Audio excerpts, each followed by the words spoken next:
Welcome back to another episode of Bulls Eye with Abi. Today, let's focus on India's opening encounter with Australia right here at the M.A Chidambaram Stadium, the Chepauk Stadium at Chennai. Historically known to assist the spinners, the wicket at Chennai, and the news, at least that's making the rounds, is that India is likely to field all their three spinners, which would mean Kuldeep Yadav, Ravichandran Ashwin, and Ravindra Jadeja making it to the final 11.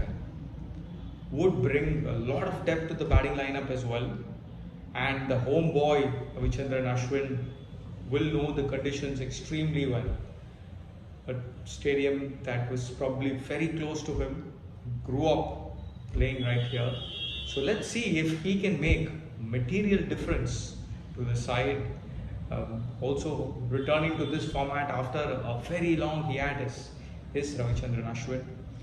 So the other news, Shubman Gill having tested positive for dengue.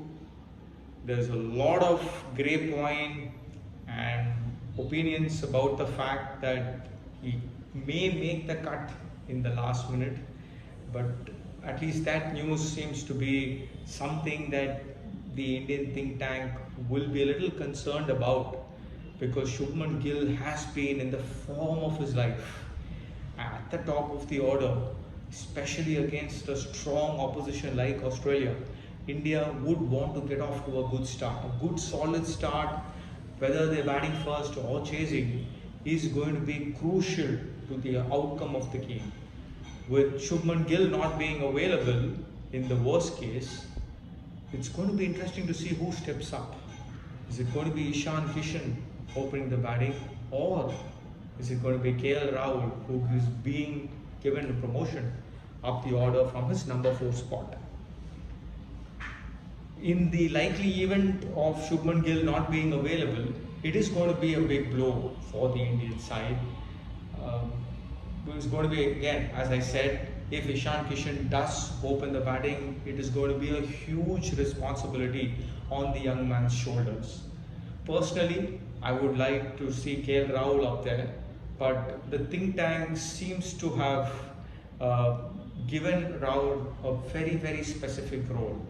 Playing in the middle order at that number 4, playing the sheet anchor and trying to play the long innings towards the 50 over mark, and also as controversial or half decision that you would like to call it, him donning the gloves is something that the think tank at least is interested in as of now.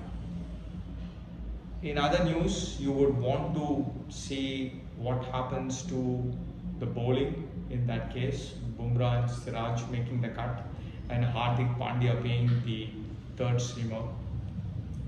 You would want to see what Australia goes into in terms of their squad, the final 11, whether Marcus Stoinis makes the cut or is it going to be Cameron Green.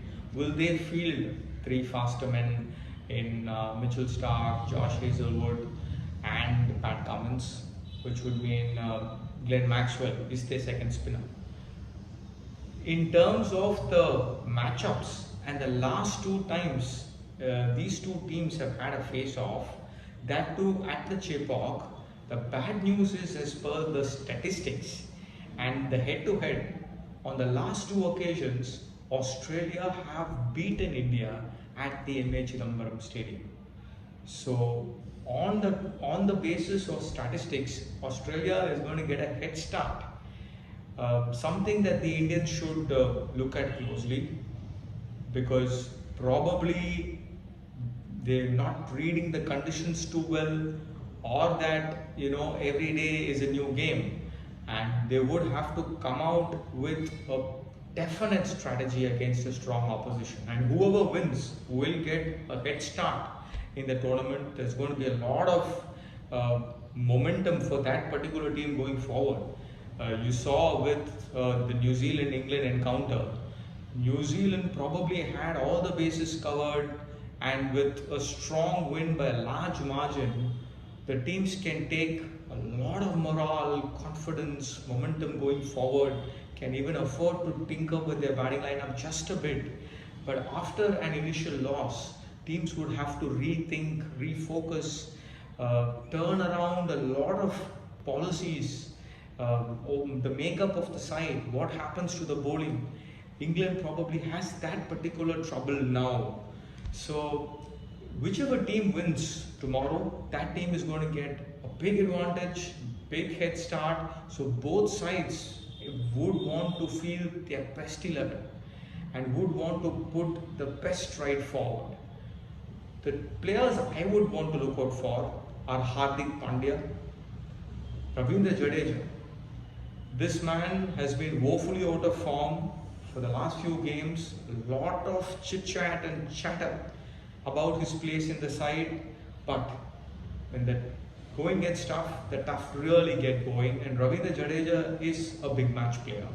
Watch out for this guy, and with the Chepauk offering some kind of assistance to the spinners, somebody like Ravindra Jadeja can come into his own. So look out for Jadeja. A lot of hopes on the batting lineup. Nothing to take away from Rohit Sharma and Virat Kohli. They would have to put their best foot forward and come up with some match-winning knocks across the tournament. If India have to win this or India have to get into the finals, they would need meaningful contributions from both Rohit Sharma and Virat Kohli. Whether you get match-winning performances from them or not, you would want meaningful contributions from them. So Rohit Sharma, Virat Kohli, Hardik Pandya and Ravindra Jadeja. With the Aussies, David Warner, even in the warm-up matches, seemed to show some very good form. He had the feet in the right places, showed that kind of intent. Even when India played Australia in the 3 ODIs ahead of the World Cup, David Warner did come off to some reasonable starts at the top of the order. So look out for David Warner. Again, a big match player. A lot is being said about his place in the side, and under pressure, these players really do put their best foot forward and come up with something that is match changing.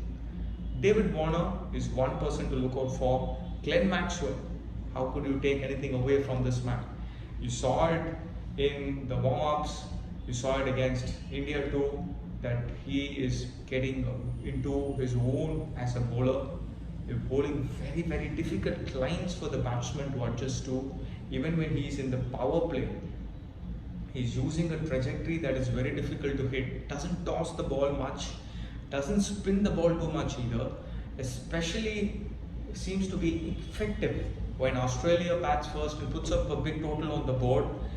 Glenn Maxwell's 10 overs is going to be very, very decisive. Look out also for Marnus Labuscha. Every time the big stars in the Australian lineup fail, this man comes up with a 70 or 80, even at number 5 or number 6, and turns the fortunes around.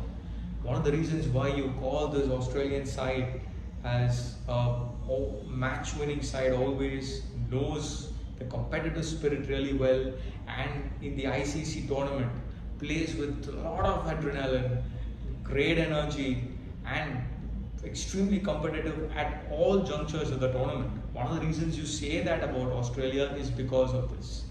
You don't know from where these match-winning performances come from. In the bowling, I would want to put my eyes on Pat Cummins. The warm-ups, also the ODIs before, seemed to run in and give it his all. Was literally bustling in, and under the lights, he seemed to be very, very effective indeed.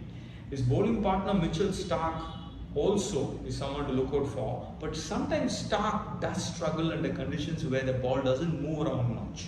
Tends to bowl a fuller length, and as you saw in that England and New Zealand encounter, Chris Woakes, Mark Wood, who thrive in English conditions, slightly on the fuller side, get hit to all parts of the ground when the ball is not moving much.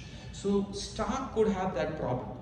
On the other hand, Pat Cummins hits a good length often, and you saw that in the warm-ups too. Had excellent carry, also lateral movement of the surface. Watch out for Pat Cummins. On the whole, it's going to be an extremely exciting encounter. Can't really wait for this. India's first match of the tournament, and here it is with such a big opposition. Both teams would definitely want to win. Stay tuned on the Sunday afternoon. It's going to be a lot of fireworks. Also stay tuned to this channel for another review. After the match gets over, let's discuss who did what and what these two teams would have to do going forward in the tournament. Stay tuned, do like, share and subscribe. Keep supporting and keep hearing it.